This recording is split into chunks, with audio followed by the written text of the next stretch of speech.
Valley के बाली में स्वास्थ्य विभाग की बड़ी लापरवाही सामने आई है। बता दें कि नानाबेड़ा क्षेत्र के लोगों को स्वास्थ्य सेवाओं की कमी का सामना करना पड़ रहा है। सामुदायिक स्वास्थ्य केंद्र बेड़ा में संचालित 108 एम्बुलेंस सेवा पिछले 18 महीनों से खराब पड़ी है। स्थानीय नागरिकों ने कई बार अस्पताल प्रशासन को इस समस्या से अवगत भी करवाया है कि हालात जस के तस ही है। वहीं पूरे मामले पर जिम्मेदार मौन धारण किए हुए हैं।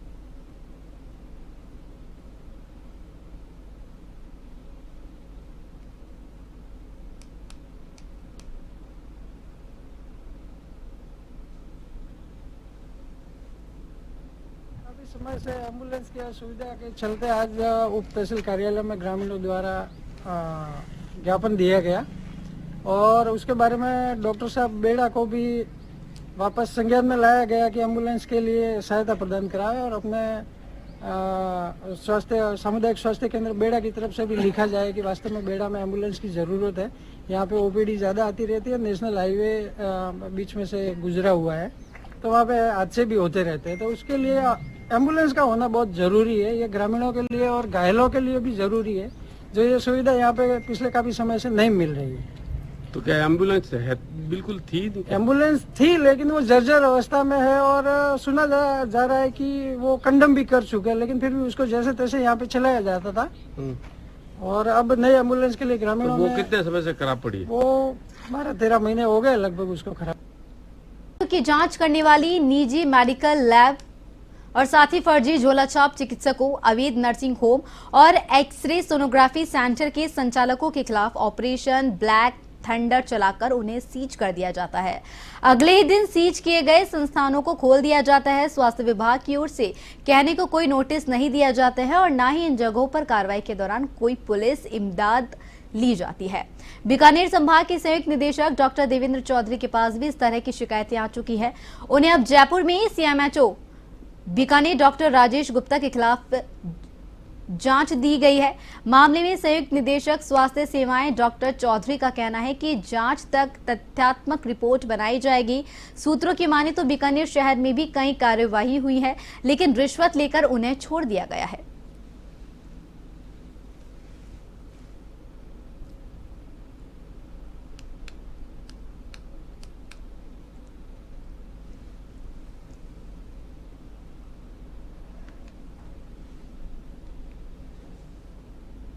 इसमें जो भी स्थिति होगी उसमें सीएमएचओ से तथ्यात्मक रिपोर्ट मांगेगी और कोई कमी पाई जाएगी तो उसके नियमानुसार आगे कार्रवाई की जाएगी। ऑपरेशन ब्लैक थंडर में बताया जनरली अनियमितताएं देखने में आ रही है। आज तक कोई चालान, आज तक जुर्माना ऐसा कुछ देखने में नहीं आया, न ही कोई रिकॉर्ड में सामने आया।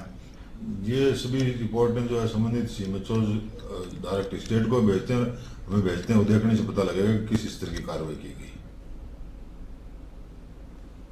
समृद्ध भारत अभियान की ओर से समावेशी विकास के लिए प्राकृतिक खेती, गोपालन और ग्राम विकास के लिए आयोजित हो रही 2 दिवसीय राष्ट्रीय कार्यशाला का समापन हुआ। समापन समारोह के मुख्य अतिथि उत्तर प्रदेश के गोपालन आयोग के अध्यक्ष श्याम बिहारी गुप्ता रहे।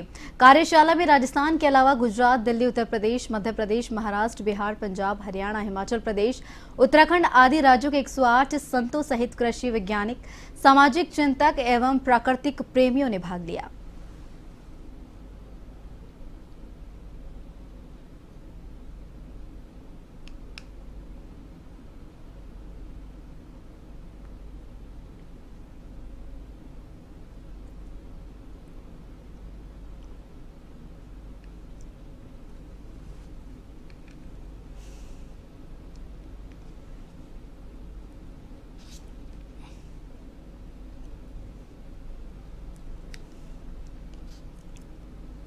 एक गाय अभियान हमारा लक्ष्य है कि हर किसान के पास में यदि कम से कम एक गाय हो तो हमें अभी 70-80 लाख गायों की और आवश्यकता पड़ेगी।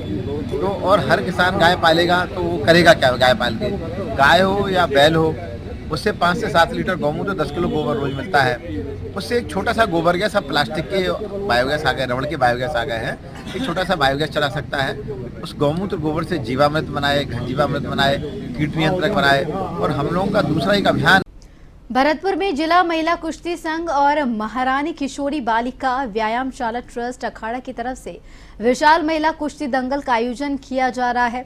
यह कुश्ती दंगल जगीना गेट स्थित राज मंदिर स्कूल में किया जा रहा है। प्रतियोगिता में देश भर की नामी महिला पहलवान शिरकत कर रही हैं। जिला स्तर पर जीतने वाली महिला पहलवान को भरतपुर महिला केसरी से सम्मानित किया जाएगा।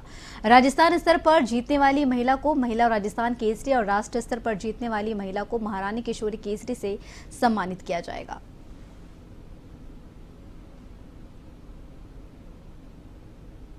स्तरीय और अंतर्राष्ट्रीय स्तर के हर तरह के खिलाड़ी आए हैं और लड़कियों को इतना मौका मिल रहा है। शायद राजस्थान में इतना मौका नहीं मिलता, लेकिन यहाँ पे आने के बाद मैं यहाँ से 3-4 साल से आ रही हूँ, लेकिन यहाँ पे लड़कियों के लिए हर सुविधा देते हैं और मतलब एक सेफ जो जोन होता है ना वो होता है। और खिलाड़ियों के लिए बहुत अच्छा मौका है ये, क्योंकि एक नीचे स्तर से भी ऊपर जाएंगे। तो मैं तो इनको धन्यवाद करती हूँ कि इन्होंने यहाँ पर इतना अच्छा वो कर रखा है और बहुत अच्छा कर रखा है। और मैं चाहती हूँ कि ये ऐसे राजस्थान में लड़कियों को ऐसे ही आगे बढ़ने का मौका मिले। इटावा डीएसपी शिवम जोशी की ओर से सोशल मीडिया निगरानी के दौरान सोशल मीडिया इंस्टाग्राम अकाउंट पर हथियार डालकर युवाओं को अपनी ओर प्रभावित करने वाले 21 वर्षीय युवक को धारदार हथियार के साथ पकड़ा। आरोपी ने अपने इंस्टाग्राम और सोशल मीडिया पर हथियारों के साथ कई रील डाल रखी थी, जिसको डालकर युवाओं को प्रभावित करना अपना रौब बढ़ा रहा था। पुलिस ने आरोपी को आर्म्स एक्ट में युवक को गिरफ्तार कर लिया है।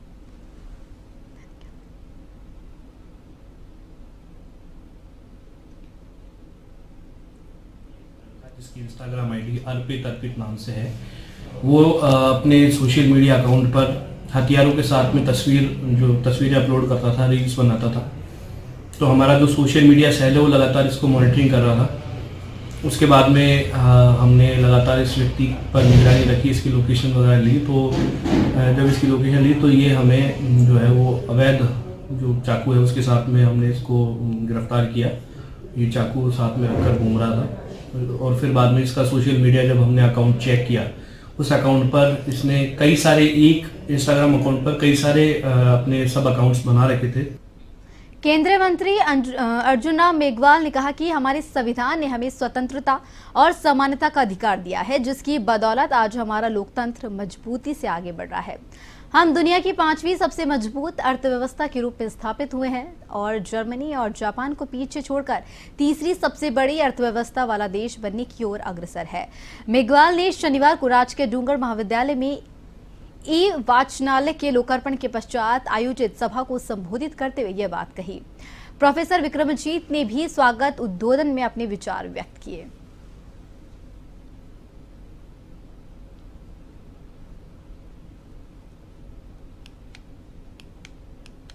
डूंगर कॉलेज में आज ई लाइब्रेरी, जो इन्होंने वाचनालय का नाम दिया है, उसका लोकार्पण हुआ है।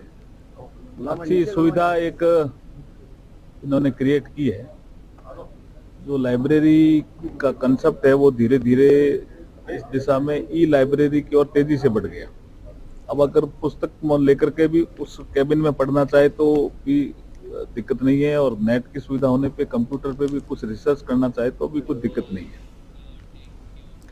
बांसुर कस्बे में भू माफिया के 50 से 60 गुंडों ने दिन दहाड़े घातक हथियारों के साथ खेत पर धावा बोल दिया और खेत में खड़ी मेथी की फसल को जेसीबी और ट्रैक्टर चलाकर उसे उजाड़ दिया। घटना की जानकारी देने के बावजूद पुलिस समय से घटनास्थल पर नहीं पहुंची और भू माफिया के गुंडे हथियारों को लहराते हुए वहां से निकल गए।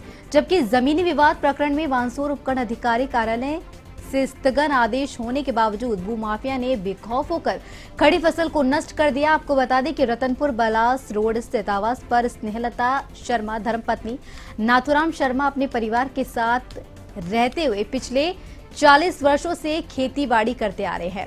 मामले में पूर्व में भी शिकायत की जा चुकी है, मगर दबंगों के दबाव में कोई कार्रवाई नहीं हुई।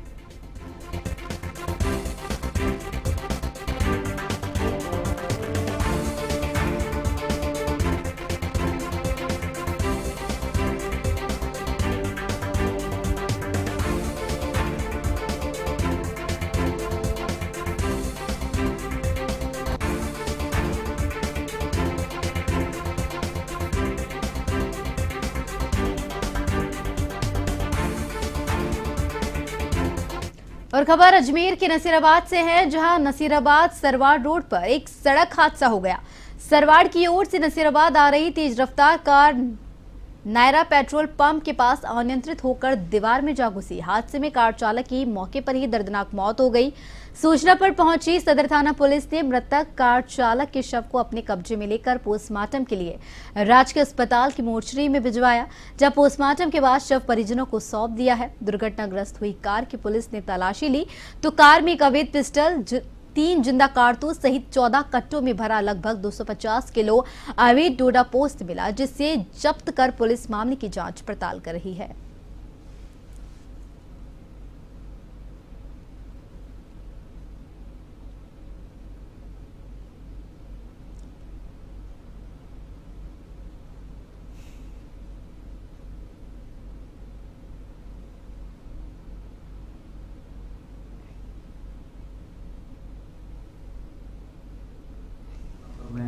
मैं जाब्ते के मौके पर पहुंचा तो एक बेलेनो गाड़ी एक्सीडेंट हालत में मिली, जिसमें ड्राइवर की मौके पर ही मौत हो गई थी। उसमें डोडा भरे हुए थे, 266 किलो डोडा थे और एक पिस्टल मिली है, 3 जिंदा कारतूस मिले हैं।